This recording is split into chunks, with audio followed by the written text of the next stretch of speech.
നിങ്ങൾ കരുതുന്നത് പോലെ ഇതൊരു സാധാരണ ഇലക്ഷൻ ഫലമല്ല. ഇതൊരു രാഷ്ട്രീയ സുനാമി തന്നെയാണ്. ഡൽഹിയിലെ അധികാര ഇടനാഴികളിൽ മെനഞ്ഞെടുത്ത തന്ത്രങ്ങൾ അറബിക്കടലിന്റെ തീരെ തലയടിക്കുമ്പോൾ കേരളം ഇതുവരെ കാണാത്തൊരു മാറ്റത്തിന് സാക്ഷ്യം വഹിക്കുന്നു. നിയമസഭയുടെ അകത്തളങ്ങളിൽ കാവിപ്പടയുടെ പോർവിളികൾ മുഴങ്ങാനായി പോവുകയാണ്. ഒരു വശത്ത് ഫയർ ബ്രാൻഡായ നേതാവ് വി മുരളീധരൻ, മറുവശത്ത് ബുദ്ധിരാക്ഷസനായ രാജീവ് ചന്ദ്രശേഖർ. ഇതിനിടയിൽ ചാത്തന്നൂരിൽ നിന്നും കേരളത്തെ ഞെട്ടിപ്പിച്ചുകൊണ്ട് ഉദിച്ചുയർന്ന ബി ഗോപകുമാർ എന്ന സൂപ്പർ താരം. എങ്ങനെയാണ് BJP കേരളത്തിൽ ഈ തൂക്കിയടി നടത്തിയത്? ആരും താമര വിരിയിപ്പിക്കില്ല എന്ന് പറഞ്ഞു. എങ്ങനെ ചരിത്രം തിരുത്തിക്കുറിച്ചു? പിണറായി വിജയൻ്റെയും VD സതീശിൻ്റെയും കോട്ടുകളിൽ എങ്ങനെ വിള്ളലുണ്ടായി? ആർക്കും പിടികൊടുക്കാത്ത കേരളത്തിലെ വോട്ടർമാരുടെ മനസ്സിൽ BJP എങ്ങനെയാണ് ചേക്കേറിയത്? ഇതൊരു വെറും രാഷ്ട്രീയ വിശകലനമല്ല, ഇതൊരു ബിഗ് ബജറ്റ് പൊളിറ്റിക്കൽ ത്രില്ലറാണ്. ഇതിൽ തന്ത്രങ്ങളുണ്ട്, വഞ്ചനകളുണ്ട്, തിരിച്ചടികളുണ്ട്. എല്ലാത്തിനും ഉപരി അവിശ്വസനീയമായ വിജയത്തിൻ്റെ കഥയുണ്ട്. സ്കിപ്പ് ചെയ്യാതെ അവസാനം വരെ കാണുക. കേരളത്തിൻ്റെ ഭാവി ഇനി എങ്ങോട്ടാണെന്ന് നമുക്ക് മനസ്സിലാക്കി. കേരളം രാഷ്ട്രീയ പ്രബുദ്ധതയുടെ നാട്. ഇവിടെ കമ്മ്യൂണിസവും കോൺഗ്രസും മാറി മാറി ഭരിക്കുന്നു. ഈ രണ്ട് ശക്തികൾക്കും അപ്പുറം ഒരു മൂന്നാം ശക്തി കേരളത്തിൽ വേര് പിടിക്കില്ല എന്ന് എല്ലാവരും ഉറച്ചു വിശ്വസിച്ചു. എന്നാൽ ആ വിശ്വാസത്തിനാണ് ഇപ്പോൾ പ്രഹരമേറ്റിരിക്കുന്നത്. എന്തായിരുന്നു ഇതിന് പിന്നിലെ ആദ്യത്തെ കാരണം? ഭരണവിരുദ്ധ വികാരം മാത്രമല്ല, പരമ്പരാഗത രാഷ്ട്രീയ പാർട്ടികളോടുള്ള ജനങ്ങളുടെ മടുപ്പാണ് BJPക്ക് വഴി തുറന്നത്. അഴിമതി ആരോപണങ്ങളും തൊഴിലില്ലായ്മയും വികസന മുരടിപ്പും പിന്നെ ഖജനാവിലെ അവസ്ഥയും എല്ലാം ജനങ്ങളെ പുതിയൊരു മാറ്റത്തെക്കുറിച്ച് അല്ലെങ്കിൽ ഒരു ബദലിനെ കുറിച്ച് ചിന്തിച്ചു. ഈ മടുപ്പിനെയാണ് അമിത്ഷായും നരേന്ദ്രമോദിയും കൃത്യമായി ഉപയോഗിച്ചത്. മിഷൻ കേരള 2026 എന്ന അജണ്ടയുടെ തുടക്കം അവിടെയായിരുന്നു. BJPയുടെ ഈ വിജയത്തിന്റെ മുഖ്യ ശില്പികളിൽ ഒരാൾ വി മുരളീധരൻ. ഡൽഹിയിൽ വിദേശകാര്യ സഹമന്ത്രി ആയിരുന്നപ്പോൾ അദ്ദേഹം നടത്തിയ പ്രവർത്തനങ്ങൾ നമുക്ക് എല്ലാവർക്കും അറിയാം. പ്രവാസികൾക്കും കേരളത്തിനും വേണ്ടി അദ്ദേഹം സഭയിൽ ഉയർത്തിയ ശബ്ദങ്ങൾ ഏറെ ശ്രദ്ധേയമായിരുന്നു. എന്നാൽ ഇപ്പോൾ അദ്ദേഹം ഒരു പുതിയ ദൗത്യം ഏറ്റെടുക്കുന്നു. നിയമസഭാ കക്ഷി നേതാവ്. എന്തുകൊണ്ടാണ് കേന്ദ്ര നേതൃത്വം അദ്ദേഹത്തെ തന്നെ തിരഞ്ഞെടുത്തത്? ഉത്തരം വളരെ ലളിതം, സിമ്പിളുമാണ്. ആക്രമണോത്സുകമായ രാഷ്ട്രീയം. ഇനി വരാൻ പോകുന്ന മുഖ്യനെ ഏത് കരുത്തനാണെങ്കിലും ആ മുഖ്യമന്ത്രിയെ സഭയ്ക്കുള്ളിൽ വിറപ്പിക്കാൻ അത്ര തന്നെ കരുത്തനായ ഒരു പ്രതിയോഗി വേണം. മുരളീധരന്റെ പ്രസംഗങ്ങൾ വെറുമൊരു വാക്കുകളല്ല, അവ ശരങ്ങളാണ്. സഭയിലെ ഓരോ ചർച്ചയിലും ഭരണപക്ഷത്തിന്റെ വീഴ്ചകൾ അക്കമിട്ട് നിരത്താൻ അദ്ദേഹത്തിന് തീർച്ചയായും സാധിക്കും. അക്കാര്യത്തിൽ യാതൊരു സംശയവുമില്ല. നിയമസഭയുടെ ചരിത്രത്തിൽ ആദ്യമായി BJPക്ക് ഒരു കൃത്യമായ ദിശാബോധം നൽകാൻ മുരളീധരൻ എന്ന പടനായകന് സാധിച്ചിരിക്കും.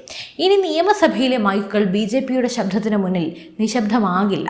നായകൻ പോരാടുമ്പോൾ അയാൾക്ക് വേണ്ട ആയുധങ്ങളും തന്ത്രങ്ങളും ഒരുക്കി നൽകാൻ ഒരാൾ കൂടെ ഉണ്ടാകും. കേരളത്തിലെ BJPയുടെ ബ്രെയിൻ, മാസ്റ്റർ ബ്രെയിൻ അല്ലെങ്കിൽ മാസ്റ്റർ മൈൻഡ് എന്ന് വിളിക്കാവുന്നത് രാജീവ് ചന്ദ്രശേഖറിനെയാണ്. തിരുവനന്തപുരം ലോക്സഭാ തിരഞ്ഞെടുപ്പിൽ അദ്ദേഹം നടത്തിയ പ്രകടനം ഒരു പാഠപുസ്തകമാണ്. ജയിച്ചില്ലെങ്കിലും അദ്ദേഹം നേടിയ വോട്ടുകൾ കേരള രാഷ്ട്രീയത്തിന്റെ ഗതി മാറ്റി. തരൂറിനെയാണെന്ന് വിറപ്പിച്ചത്. എങ്ങനെയാണ് ടെക്നോളജിയും വികസനവും രാഷ്ട്രീയവുമായി യോജിപ്പിക്കേണ്ടതെന്ന് അദ്ദേഹം കാണിച്ചു തന്നു. കേരളത്തിലെ യുവാക്കളും വിദ്യാസമ്പന്നരായ മധ്യവർഗവും രാജീവ് ചന്ദ്രശേഖറിലേക്ക് ആകർഷിക്കപ്പെട്ടു. അതാണ് ഈ നിയമസഭാ തിരഞ്ഞെടുപ്പിൽ നേമത്ത് നമ്മൾ കണ്ടത്. അദ്ദേഹം വെറും ഒരു നേതാവല്ല, ഒരു വിഷണറിയാണ്. ചടുലമായ നേതൃത്വം. എന്തുകൊണ്ട് പാർട്ടി ഉദ്ദേശിക്കുന്നത് ഇതാണ്. സോഷ്യൽ മീഡിയ തന്ത്രങ്ങൾ മുതൽ താഴെത്തട്ടിലുള്ള സംഘടനാ മാറ്റങ്ങൾ വരെ അദ്ദേഹത്തിൻ്റെ കൈമുദ്രകളിലുണ്ട്. രാജീവ് ചന്ദ്രശേഖർ എന്ന ശക്തി BJPയെ നയിക്കുമ്പോൾ അത് കേരളത്തിലെ ഇടത് വലത് മുന്നണികൾക്ക് വലിയ തലവേദന തന്നെയാണ് സൃഷ്ടിക്കുന്നത്. ഇനി നമുക്ക് കൊല്ലം ജില്ലയിലെ ചാത്തന്നൂരിലേക്ക് പോകാം. അപ്രതീക്ഷിതമായൊരു വൻ നേട്ടമാണ്, ഒരു സർപ്രൈസ് ആയിരുന്നു അവിടെ ഒരുക്കിയത്. അവിടെയാണ് ഈ രാഷ്ട്രീയ സിനിമയിൽ ഏറ്റവും വലിയ സർപ്രൈസ് ഒളിഞ്ഞിരിക്കുന്നത്. ബി ഗോപകുമാർ. രാഷ്ട്രീയ നിരീക്ഷകരെ പോലും അത്ഭുതപ്പെടുത്തിക്കൊണ്ടാണ് ചാത്തന്നൂരിൽ BJP 2ാം സ്ഥാനത്തെത്തിയത്.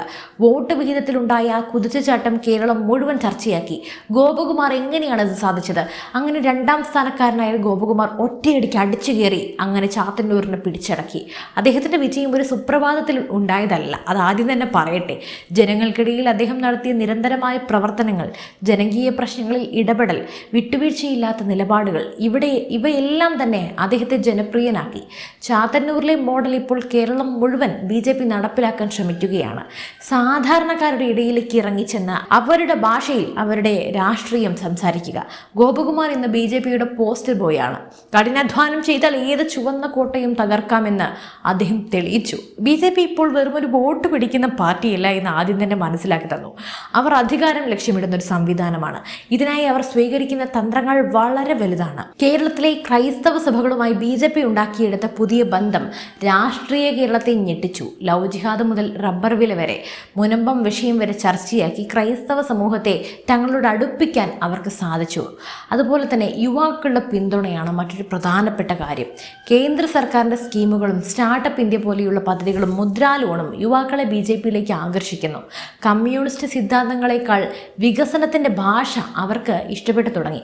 കമ്മ്യൂണിസ്റ്റ് സിദ്ധാന്തവും പിടിച്ച് അണിയായിരുന്നു കഴിഞ്ഞാൽ ജീവിതകാലം മുഴുവൻ അങ്ങനെ ഇരിക്കേണ്ടി വരുമെന്ന് അവൻ മനസ്സിലാക്കി.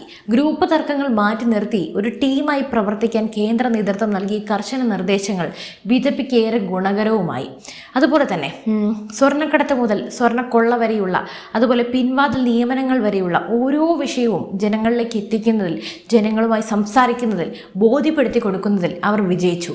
BJP ഈ രീതിയിൽ വളരുമ്പോൾ കേരളത്തിലെ പ്രധാന 2 മുന്നണികളും ഭയത്തിലായിരുന്നു. ഓരോ BJP വോട്ടും തങ്ങളുടെ വോട്ട് ബാങ്കിൽ നിന്നാണ് പോകുന്നത് എന്ന് അവർ തിരിച്ചറിഞ്ഞു. ധർമ്മടത്ത് പിണറായി വിജയന് നേരിട്ട ആ തിരിച്ചടി അത് നമ്മളെല്ലാവരും കണ്ടതാണ്.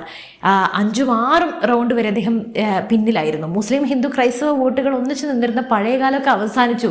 വോട്ടുകൾ ധ്രുവീകരിക്കപ്പെടുമ്പോൾ അത് BJPക്കാണ് ഗുണം ചെയ്യുന്നത്. UDFന് തങ്ങളുടെ ഉറച്ച വോട്ടുകൾ നഷ്ടപ്പെടുന്നു. LDFന് തങ്ങളുടെ കോട്ടകൾ കാക്കാൻ വിയർപ്പൊഴുക്കേണ്ടി വരുന്നു. സാക്ഷാൽ ഇരട്ടച്ചങ്കൻ കപ്പിത്താൻ പോലും വിറച്ചുപോയി. ഇതോടെ പരസ്പരം പഴിചാരിയും BJPയെ വർഗീയ പാർട്ടി എന്ന് വിളിച്ചും രക്ഷപ്പെടാനാണ് അവർ ശ്രമിക്കുന്നത് ഇപ്പോഴും. എന്നാൽ ജനങ്ങൾ വികസനമാണ് ആഗ്രഹിക്കുന്നത് എന്ന് ഈ ഫലങ്ങൾ തെളിയിക്കുന്നു. V. മുരളീധരൻ സഭയിലെത്തുന്നതോടെ കേരള നിയമസഭയുടെ നിറം മാറും. ഇതുവരെ നമ്മൾ കണ്ടത് ഭരണപക്ഷവും പ്രതിപക്ഷവും തമ്മിലുള്ള അഡ്ജസ്റ്റ്മെന്റ് രാഷ്ട്രീയമാണെങ്കിൽ ഇനി അത് നേരിട്ടുള്ള ഏറ്റുമുട്ടലുകളായിരിക്കും. ഓരോ അഴിമതിയും സഭയിൽ വിചാരണ ചെയ്യപ്പെടും. കേന്ദ്ര പദ്ധതികൾ കേരളം എങ്ങനെ അട്ടിമറിക്കുന്നുവെന്ന് ജനങ്ങൾ സഭയിലൂടെ അറിയും. ഇത് വരാനിരിക്കുന്ന 2026 നിയമസഭാ തെരഞ്ഞെടുപ്പിന്റെ ഡ്രസ് റിഹേഴ്സലാണ്. BJP ലക്ഷ്യമിടുന്നത് കേരളത്തിന്റെ ഭരണം തന്നെയാണ്. അതിലേക്കുള്ള ആദ്യ ചുവടുവെപ്പാണ് ഈ മാറ്റങ്ങൾ. നിങ്ങൾ കണ്ടത് വെറുമൊരു രാഷ്ട്രീയ മാറ്റമല്ല, ഇതൊരു വരാനിരിക്കുന്ന കൊടുങ്കാറ്റിൻ്റെ മുൻഗാമിയാണ്. V. മുരളീധരൻ എന്ന പടനായകനും രാജീവ് ചന്ദ്രശേഖർ എന്ന ബുദ്ധികേന്ദ്രവും BB ഗോപകുമാർ എന്ന അത്ഭുതവും ചേരുമ്പോൾ കേരളം പുതിയൊരു പുലരിയിലേക്ക് ഉണരുകയാണ്. ഇടത് വലത് പാർട്ടികൾക്ക് ഇനി വിശ്രമിക്കാൻ സമയമില്ല. കേരളത്തിൻ്റെ മനസ്സ് മാറിക്കഴിഞ്ഞിരിക്കുന്നു. അത് ഇനിയെങ്കിലും നിങ്ങൾ മനസ്സിലാക്കിയാൽ നിങ്ങൾക്ക് കൊള്ളാം. നിശ്ചയദാർഢ്യത്തോടെ മുന്നേറുന്ന ഈ കാവിപ്പട കേരളത്തിൻ്റെ അധികാരം പിടിക്കും. അതിന് ഇനി അധിക കാലം വേണ്ടി വരില്ല. എന്തായാലും പഴയ ശക്തികൾ തിരിച്ചു വരുമോ എന്ന ചോദ്യത്തിന് ഇവിടെ പ്രസക്തിയുമില്ല. കാലം എന്തായാലും ഇതിനെല്ലാം മറുപടി നൽകും. അപ്പോൾ ഈ വീഡിയോയെക്കുറിച്ചുള്ള നിങ്ങളുടെ അഭിപ്രായം എന്താണ്? BJPയുടെ ഈ പുതിയ നീക്കങ്ങൾ കേരളത്തിന് ഗുണകരമാകുമോ? V. മുരളീധരൻ്റെ നേതൃത്വത്തിലുള്ള നീക്കങ്ങൾ നിങ്ങൾ എങ്ങനെ കാണുന്നു? താഴെ കമൻറ്റ് ബോക്സിൽ തീർച്ചയായും നിങ്ങളുടെ അഭിപ്രായങ്ങൾ അറിയിക്കുക. അതുപോലെ തന്നെ കൂടുതൽ ആഴത്തിലുള്ള രാഷ്ട്രീയ വിശകലനങ്ങൾക്കായി നമ്മുടെ ചാനൽ ഇപ്പോൾ തന്നെ സബ്സ്ക്രൈബ് ചെയ്യൂ. വീണ്ടും കാണും വരെ നന്ദി.